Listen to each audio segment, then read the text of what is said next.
So, as I was saying, welcome to Hour of Code all year long. We are recording this session because we've had several inquiries of people who have been interested in an archive, but we're very, very grateful to have you all live. As previously mentioned, but for the benefit of the recording, I'm Daniel Cornwall from the Alaska State Library, and today I am very pleased to have with me Claudia Haynes of the Homer Public Library, because I'm going to talk about the Hour of Code, but Claudia is going to tell and show us how it was actually done in Homer Public. And just a quick orientation for any of you who are not familiar with Blackboard Collaborate. Although it looks like all of you found the chat window in number 5.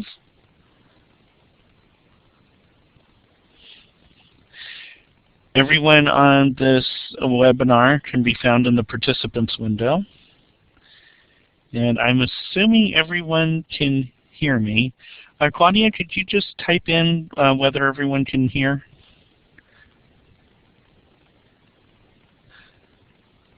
And okay.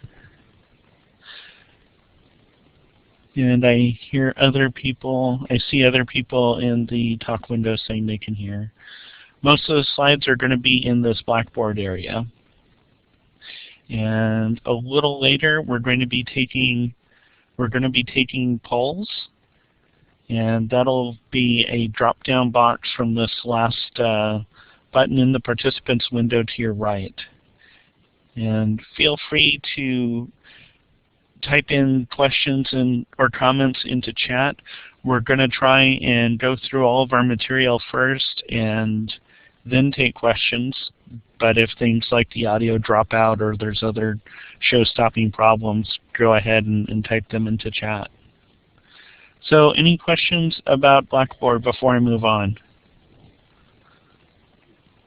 Okay.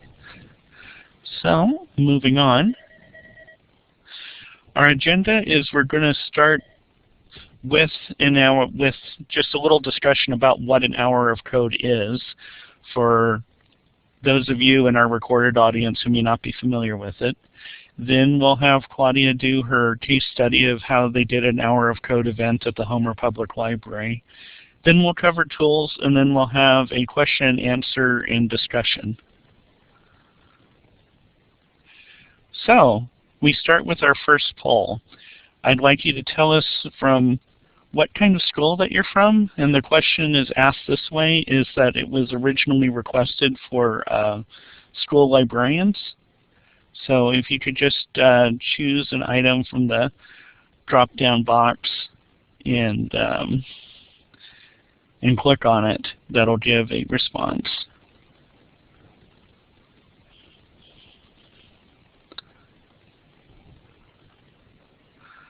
Okay, great. At least one public library.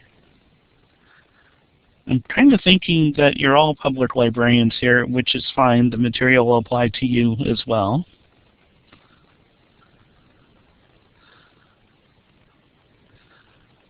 Okay. So in the participants window, under your name, you ought to see 4 buttons. The first one has a smiley face on it. The third one has a little hand on it. And then the next one should be a box with an A in it, or something like that.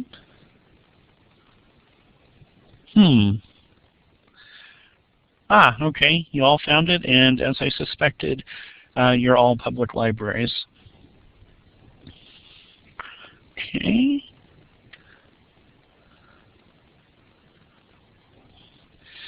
So, now we come to what is it?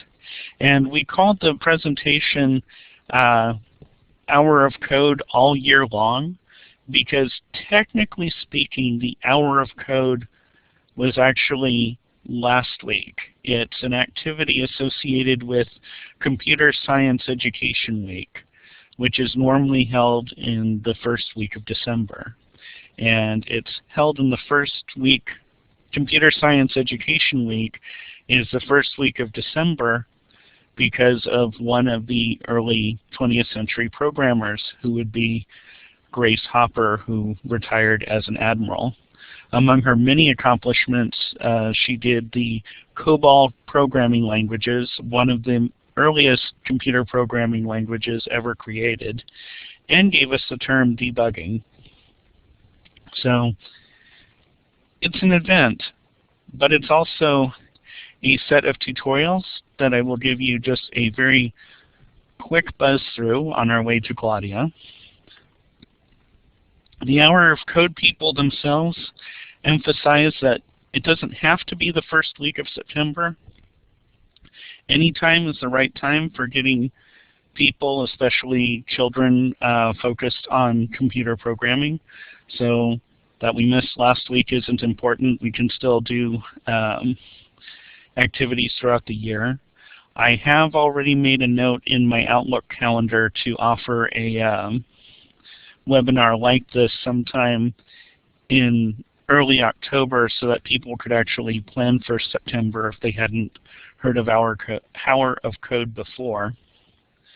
And my last bullet is really school library specific, and it's another opportunity to discuss things with your teachers and students and parents about how the library can be of assistance to the educational community. I don't think it's as much of a bridge builder in public libraries, but maybe it is. So that's the basics of what it is. Now, this code.org.learn, it's got a number of tutorials for different skill levels, and some of them are Disney themed. One of them's with Angry Birds. And what's interesting is the little program exercises, and each of these tutorials is sort of based on doing a little bit of coding. And in between, there's very basic, they call them lectures, but they're not more than a couple of minutes, from like Mark Zuckerberg, the guy behind Facebook, from Bill Gates and other people associated with programming. If you don't like Angry Birds or Frozen, there's more formal tutorials. And this one I like here.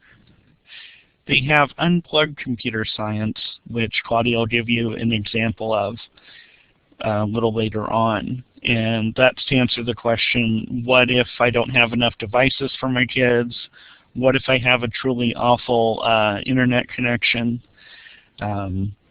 So on and so forth. And the answer is you can still teach some of the basics of computer programming without any computers at all.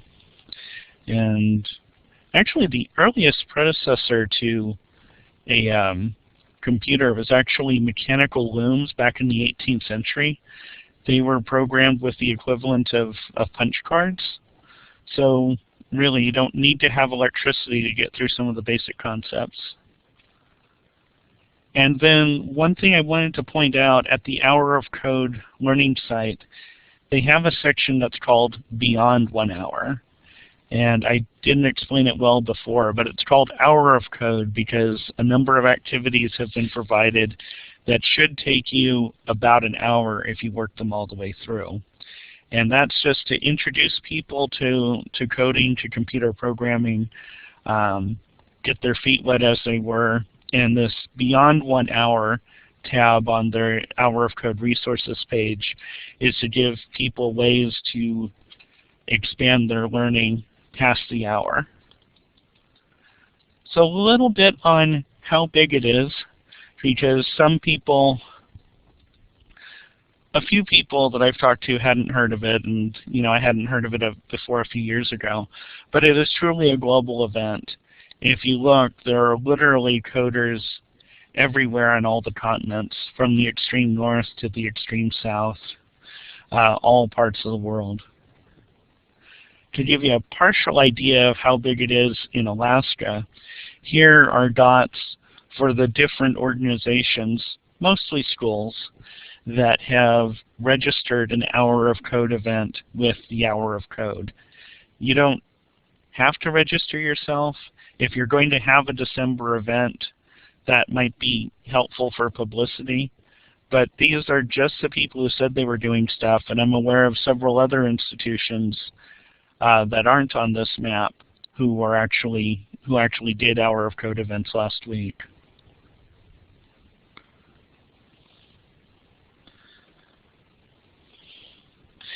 And this is a list of Hour of Code events in Alaska, and the reason why I have this up, the reason I have this up is just to demonstrate that while a lot of information on the site seems squarely aimed at schools, and particularly at classrooms, organizations of all kinds are welcome to join the Hour of Code. Like here we have the Anchorage Makerspace joining. And how apropos, we've just been joined, I think, by Amy Marshall of the Craig Public Library, and she registered to do an Hour of Code event. And so the take-home message is, well, there's two take-home messages. For everybody, you can be any kind of institution and hold an Hour of Code event. The other takeaway, particularly for the school libraries, is we've heard through the grapevine that communication is often a problem in schools, that your teachers and your principals don't necessarily include you in all of their communication, so there potentially could be Hour of Code events going on just down the hall from you that you might not know about. So if you get next year around September, October, it would probably be good for you to go to Hour of Code, look up the list in Alaska, and see if your school is holding events, and then you can step forward with all of the wonderful things that your school library can do to support the events. So, who are the people behind Hour of Code? If you go to code.org/partners, you'll find an amazing assortment of different partners. I've pasted the symbols for just a handful, a tiny handful of pages and pages worth of partners, including interesting folks like the Moscow Coding School and the After School Alliance and Boys and Girls Clubs. But there's just a whole bunch of groups that have gotten together that have decided that coding and computer programming are worthwhile things to do. And now we have one more poll for you. And the poll, and let me go ahead and clear out your previous responses, and I'm going to do a quick change to type a poll. Is would like to know if you've held a coding event before. And I just want to give you all maybe a moment. Okay.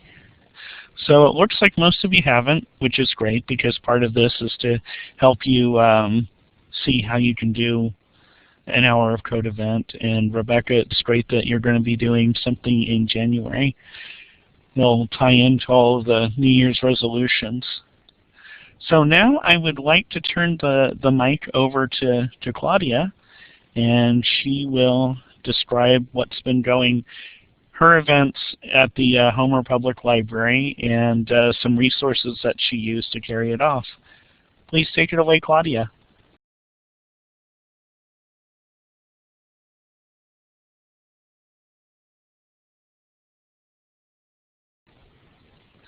Okay, looks like maybe we've got just a little bit of, oh, there you are, Claudia. I'll be quiet now. Okay, sorry about that. Hi, everyone. There was another mute button that was turned off there.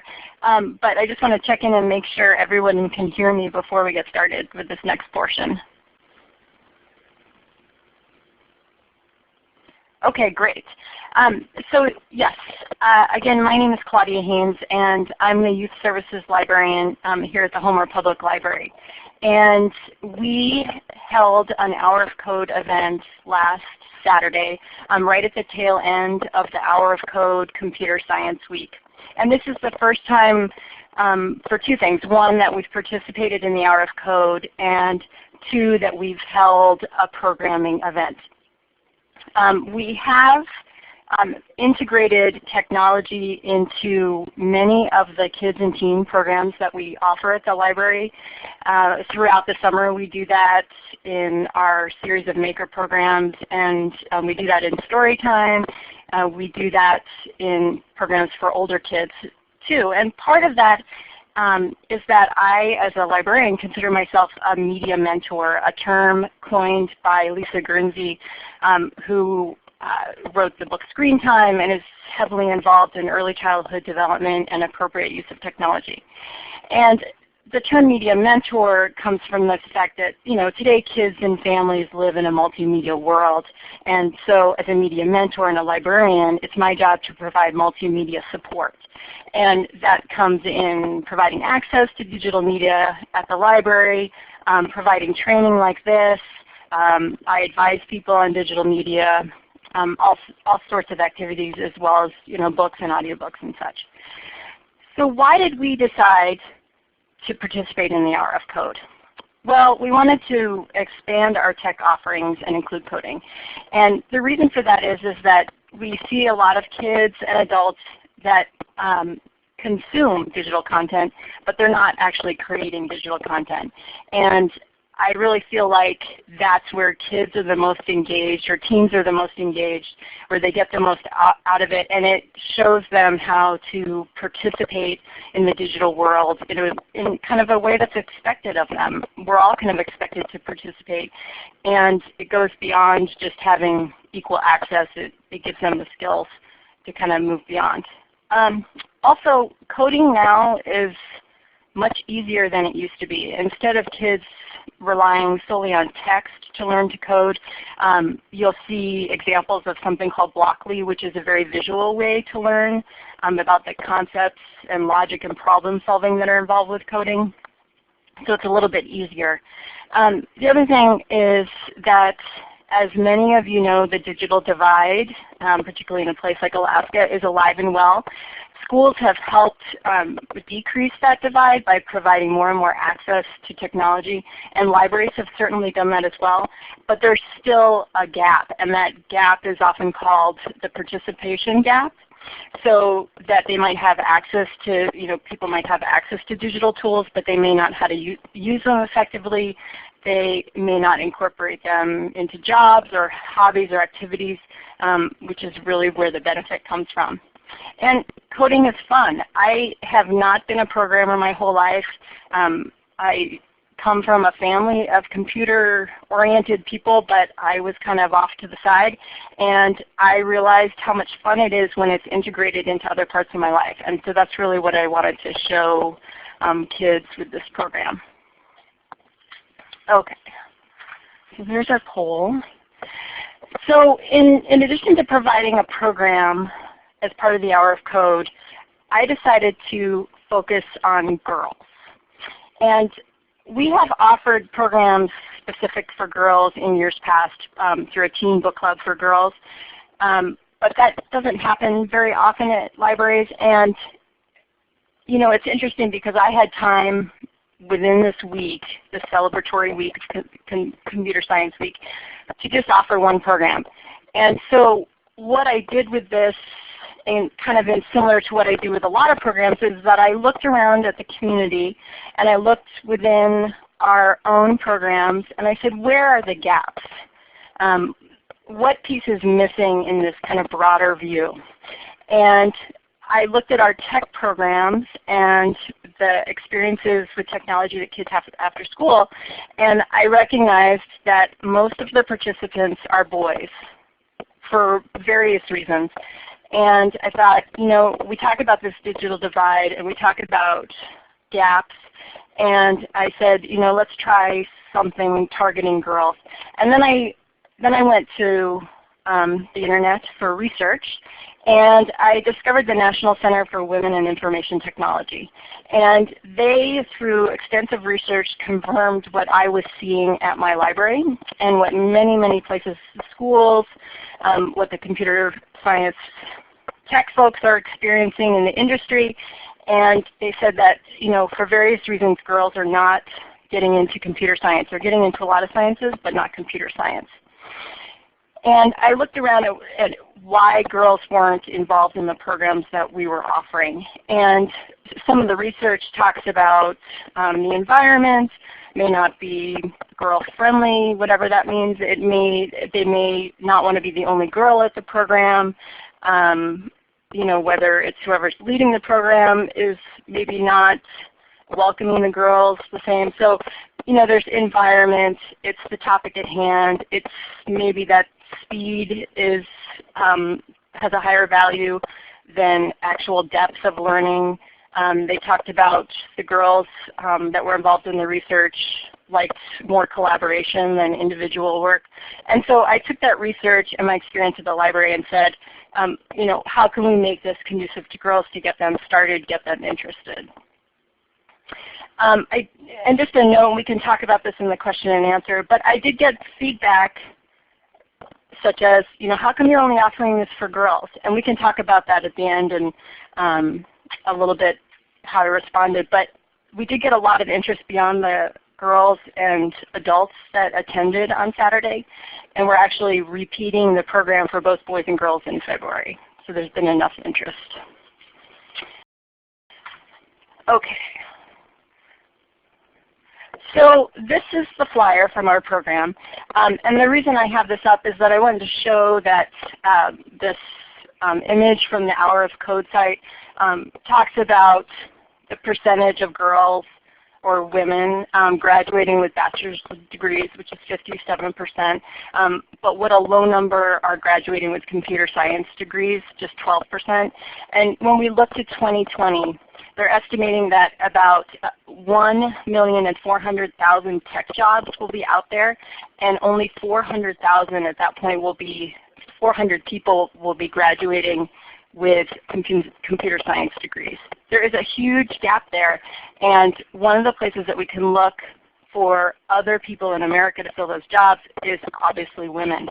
I also think, whether it's women or other marginalized groups, that diversity really fosters innovation. And women tend to be one of the biggest consumers of technology, so wouldn't it be great if there were more women actually designing the technology? The other thing I wanted to point out is that my kind of target group were girls ages 8 to 12, and I really encouraged moms, grandmothers, aunts, big sisters, whoever to accompany the girls. And part of this was that I recognized that it wasn't just girls, but moms and adults didn't necessarily have these coding skills.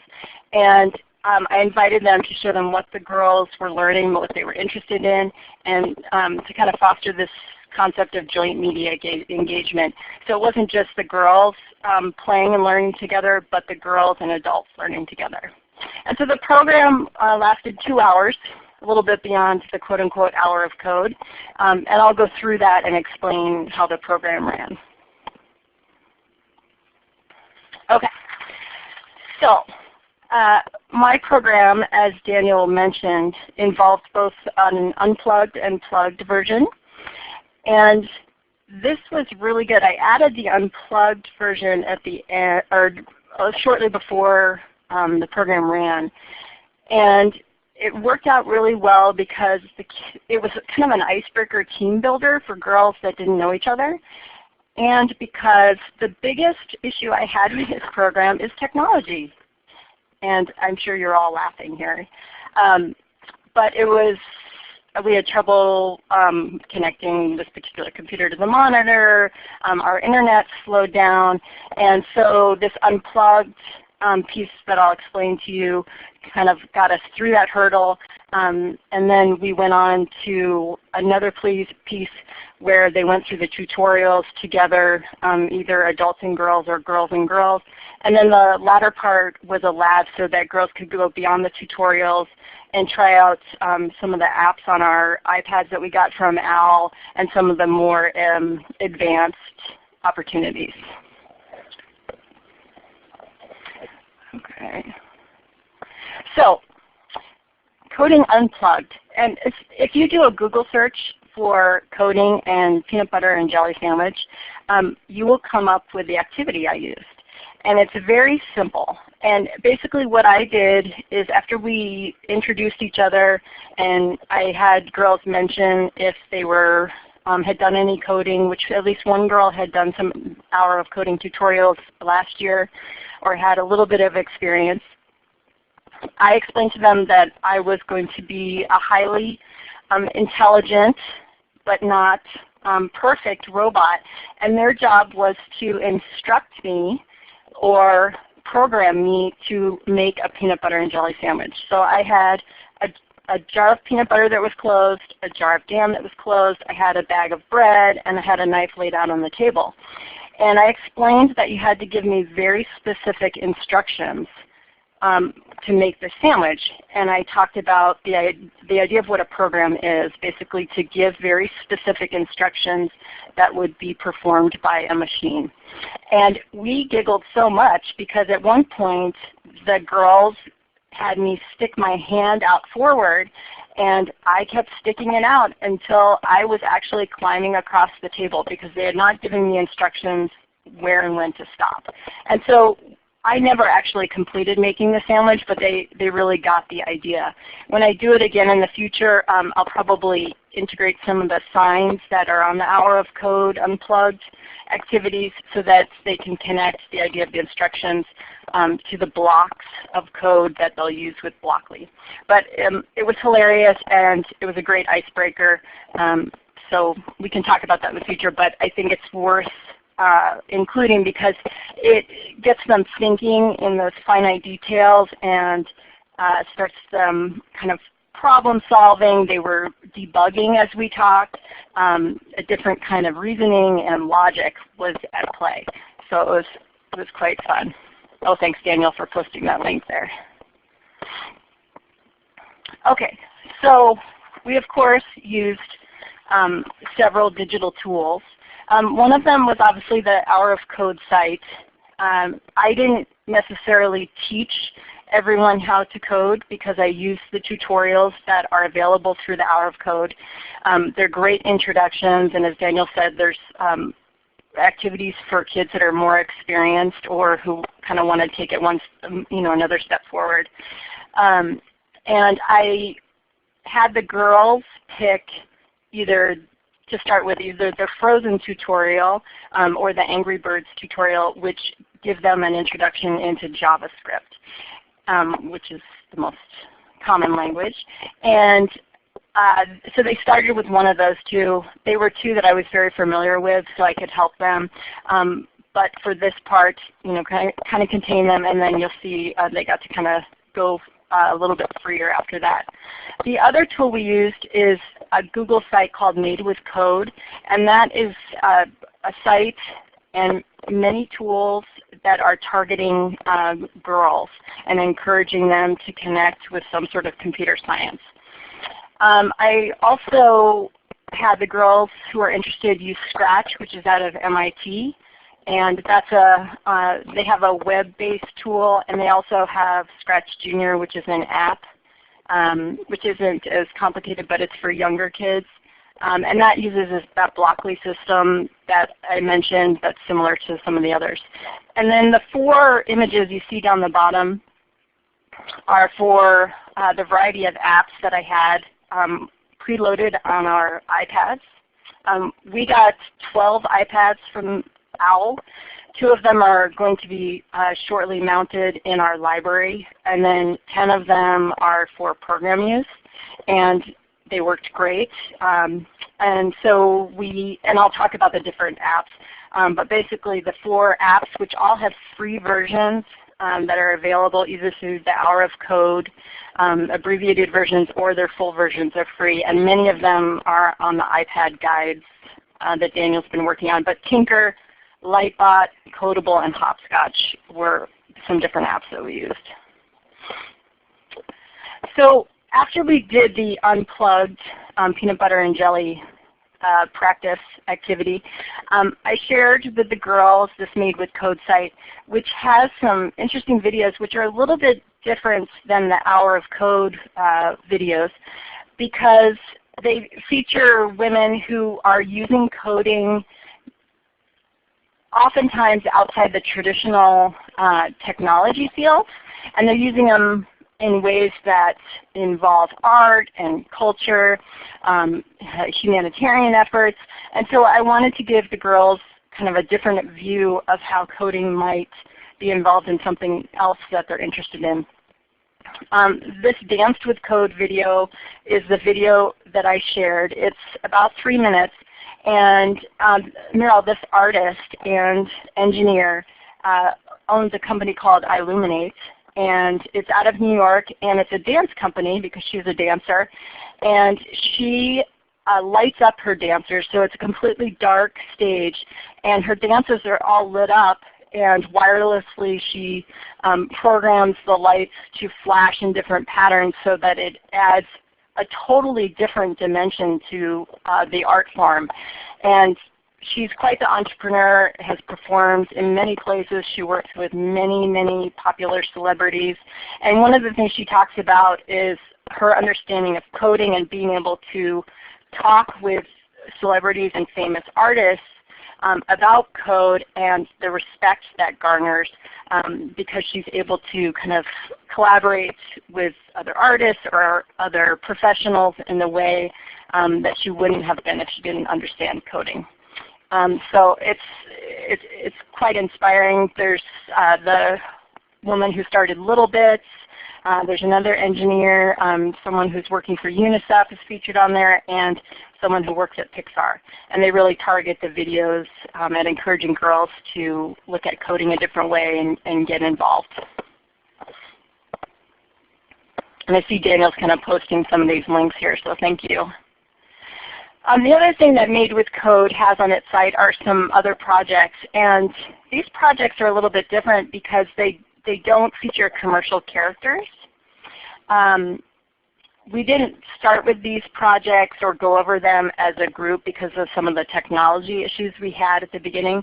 But some of the girls did explore, for example, the Holiday Lights project, which you can still do probably through Christmas, where you have the opportunity to select your state, for example, Alaska, and use the Blockly method of coding to program the lights on the Alaska Christmas tree at the White House.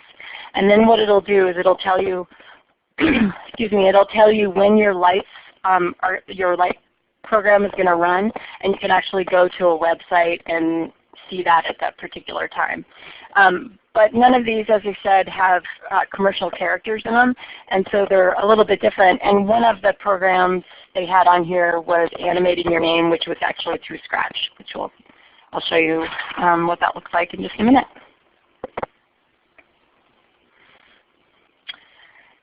So as I mentioned, the second part of the program involved girls moving through the Hour of Code tutorials. And the reason we didn't do this as a group, which is certainly possible to do, is that I wanted the girls to work together in teams and move at their own speed. I anticipated that some girls who maybe were slightly older or who had done a little bit of coding before would move through this quicker. And other girls literally spent an hour and a half with this Frozen tutorial. They kind of took the last part of this tutorial and went wild. They had such a glorious time with this. Some girls wanted nothing to do with Frozen, and so they checked out the Angry Bird experience and kind of explored through there. And it worked out very well. One of the things that I wanted to share with you about this slide is that you kind of get an idea of what the Blockly system looks like. Let me put a pointer here. So this is obviously Elsa from the movie Frozen, and the idea behind this tutorial is that you are going to have her skate across the ice and create different patterns, which are snowflakes. At the end, when you create different patterns, and at the end of each section of the tutorial you can actually share the images that you create either through social media or through a smartphone. So some of the girls were able to text from the computer to a phone. And I don't think I pointed out, but all of these tutorials through Hour of Code we actually used on laptops. Many of them you can use on other devices, even smartphones, but the laptops offered a bigger screen for the girls to work together. This middle spot is called the toolbox, and each of these blocks correlates to basically a line of code. And it's providing a direction. It tells Elsa what to do. And so what I would do is I would just drag this block over here and insert it in this workspace, and I would follow the instructions and about what it was telling me that it wanted Elsa to do. And then when I wanted to test, I would hit run, and Elsa would perform the instructions that I gave her. What's nice is that there are no coins or rewards. If I didn't quite do what I was expected to do, a pop-up box comes up and it says, for example, you used the right block, but maybe you need to use more of them, or you want to change something, and it lets you go back and try it again. And then there's also the opportunity to actually see the code in text that you created so that you can kind of see how it correlates between the blocks and the actual source code.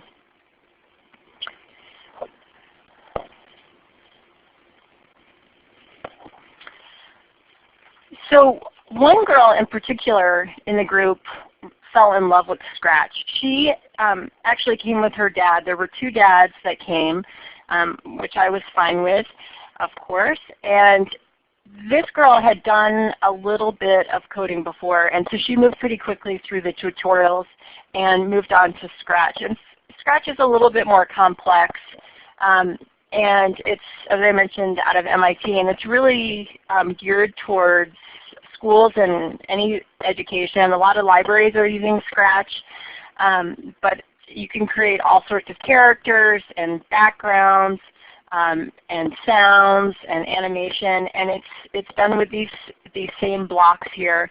And there are tutorials that go through this. It maybe isn't as kid-friendly as some of the Hour of Code tutorials, but there's a lot more opportunities here. And Scratch is its own programming language. It's also a big community, so there are lots of projects to try, and you can share them. But it's definitely something that you should check out even if you don't end up using it. The other thing I like about Scratch is, as I mentioned, kind of for educators, there are lots of tools there for both educators and parents. But these scratch cards you can print out, and if you have a group of kids, say in a computer lab or in a space at your library, you can print the cards out and get the kids all kind of doing these activities or picking these activities, and it kind of blends that physical tactile piece with what they're working on the computer.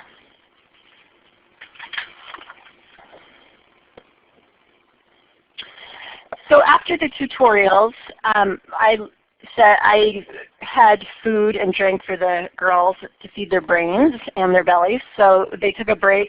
And then the last portion, which is really half hour, 40 minutes, I let them either continue working on the laptops or I brought out the iPads.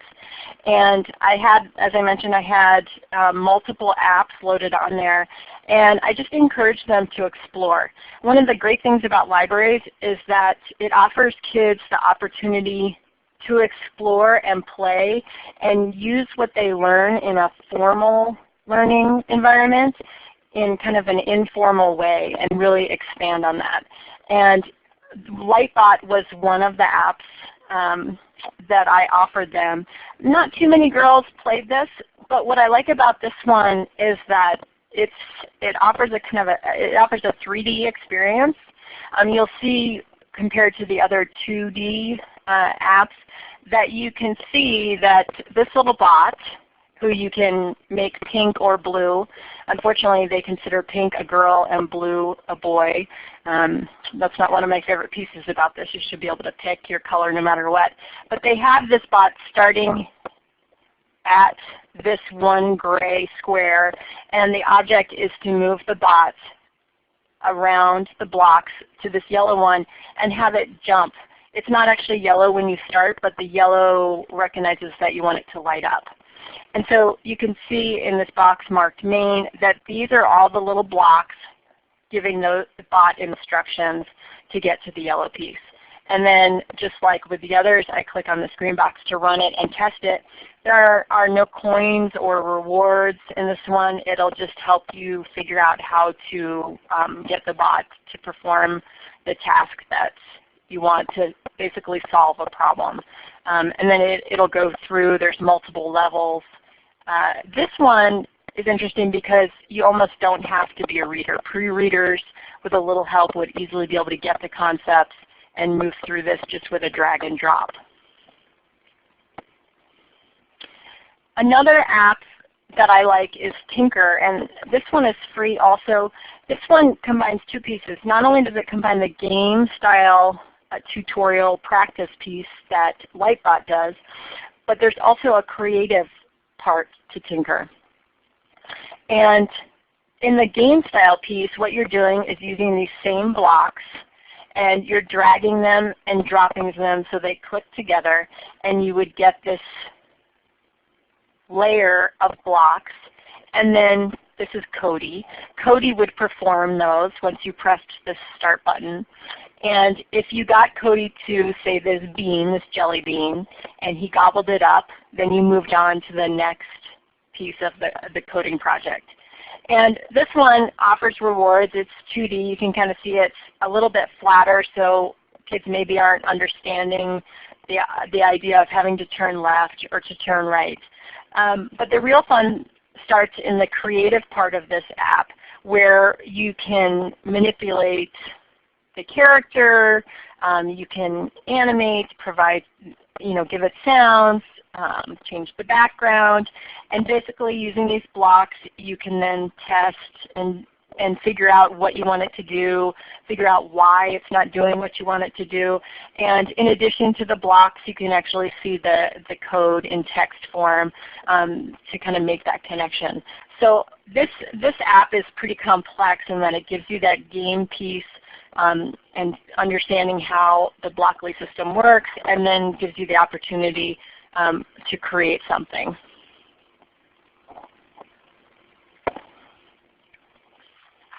Codable is another app that has a strong education component.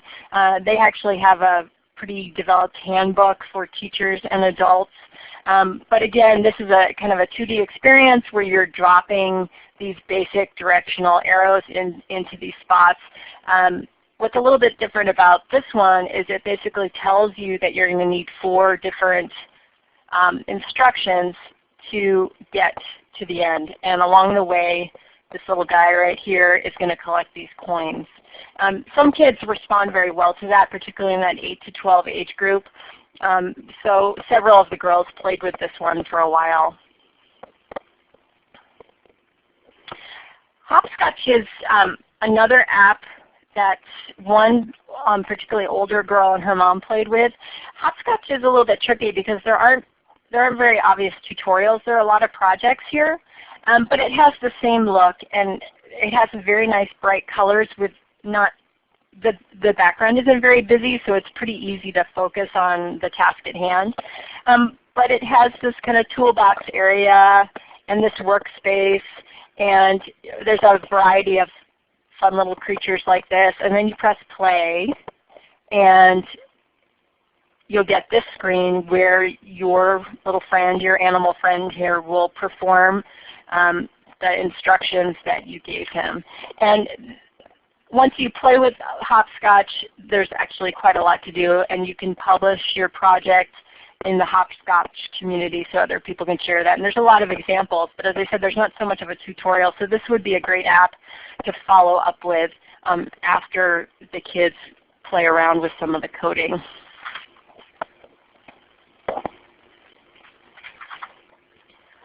Okay, so what the girls had to say. At the end of this program, like I do with most programs, is I give the kids and teens a chance to tell me and each other how they felt about the program. The biggest question I got was, when is the next program? And we are offering, mostly because of our staff time, we're offering during the school year one tech program for kids and teens. That's separate from story time or the casual, informal experiences, say, after school. The other things they told me is that they liked seeing the video of the dancer coder. The lights are pretty cool. You should go ahead and check it out because it's definitely worth seeing. You might even get inspired to go to New York and see the show. One of the other things which I think addressed the digital divide is one of the girls said she doesn't get to play on an iPad. Her family does have one, but there's not necessarily a lot of time to use it. And she loved the app and getting to play with the app she wanted. She liked that kind of free exploration period. And then many of the girls said the peanut butter and jelly game was fun, and they would actually like to see more of those unplugged games. So as I work on the next program plan, I'll probably have another one or two of those up my sleeve. The trick is that some of the Hour of Code Unplugged activities are actually best suited for a school environment where there's either more time or over multiple days.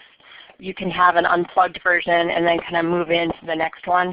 So I wanted to find something that was quick enough that kind of got them thinking, but then we could move on within the time frame that we had.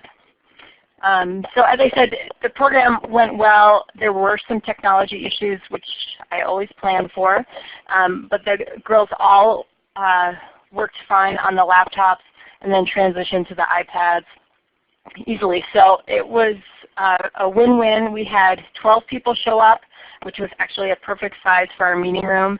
And the next one I'm actually going to cap it at 12 and have kids register, which we don't often do here in Homer, but to keep that size manageable. So I think that's all I have for this part in terms of giving you a detailed overview of our program. But I think it's okay with you, Daniel. Maybe we'll go ahead and open it up to the Q&A part of the program. Okay, sounds good. Looks like Amy might have lost audio. But for the rest of you, do you have questions about what we've heard today? And you should also be getting a copy of Claudia's handout on coding resources. I'll include some URLs.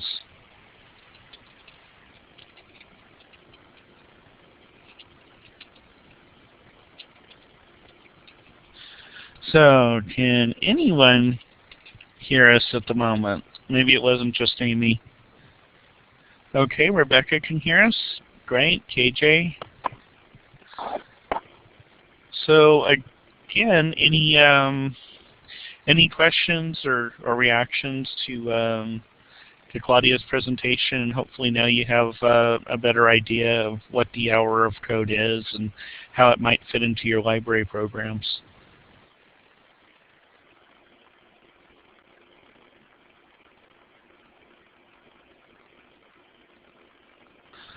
See some chats coming in.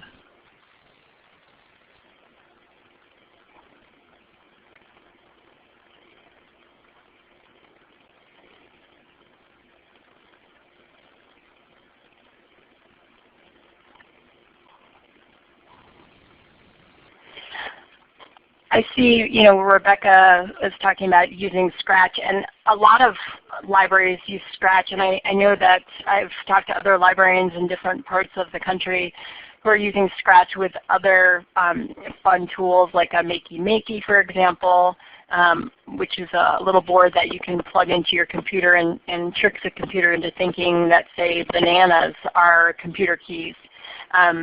We've used a Makey here at the library with a shared Scratch project that we used to make bananas, for example, into piano keys. The thing about Scratch is that depending on people's experience, it may be a little intimidating at first, but it's free and very popular. So I think if that's the only thing you use, you'd be great.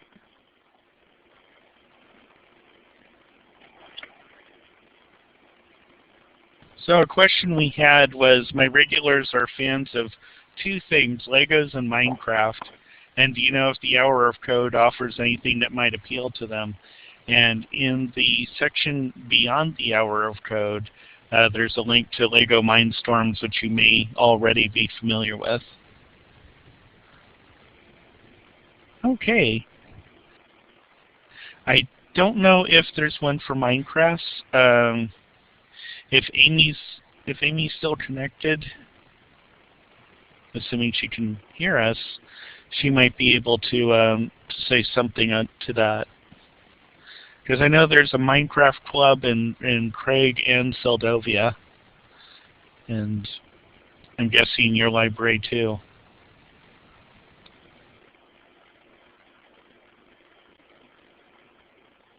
The nice thing about the Lego and Minecraft connection is that it might be easy to kind of, for you to make that connection for the kids. I think there is kind of a natural relationship between them, even if the kids can't articulate it. But I think it would be an easy sell, getting the kids, where they're already creating worlds in Minecraft, or whether they're already creating worlds in Legos, and making that connection with coding, helping them, create a game or create a world in the digital format that's not, already set up in Minecraft, for example, just kind of starting from scratch. And kind of that block concept may be very easy for them to get because of the visual connection.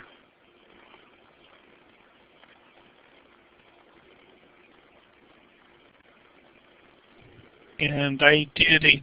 Oh, thanks, Daniel, for adding Khan Academy. That is another great resource for a variety of experience levels. Yeah, there's a number of links to Khan Academy in Hour of Code. And I'm not positive if this is one of them, but it is a tutorial that deals with Minecraft. And Khan Academy also has an app, so that Khan Academy comes up a lot in terms of computer science. It's worth checking out as well. And did everyone? Oh. And for our program, we really tried to target kids who either never thought of themselves as coders or had never tried coding before. And as I've been talking to families about the second version of the program we'll be offering in February, I've been surprised about the interest from kids who maybe already know some coding. And I think that part of that is the coding together and that real social aspect of this experience. Kids may be learning programming, but maybe they're learning it by themselves. And so I think it's worth kind of selling that aspect of it. Kids are not at all swayed by the fact that they may already know some of the stuff that we're going over. So that social piece is a really important piece, and having lots of different tools so that kids who may not be interested in one or may beyond some of the tutorials can kind of try a variety of different things. I tend to run my tech programs like that, so there's multiple opportunities for a variety of kinds of learners, a variety of interests, that kind of thing. Okay, thank you, Claudia. I see that it's coming up on 5 o'clock, but if there's more comments or questions, we could address them. Otherwise, we can let you go for the day. Claudia and I both really appreciate you making time in your afternoon to come listen and throw us questions and thoughts.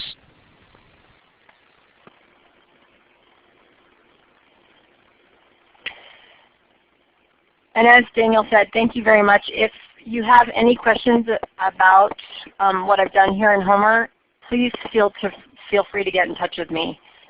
You can get in touch with me through the Homer Public Library. You can also find me on Twitter. But I'm happy either by phone or email to answer questions at any time.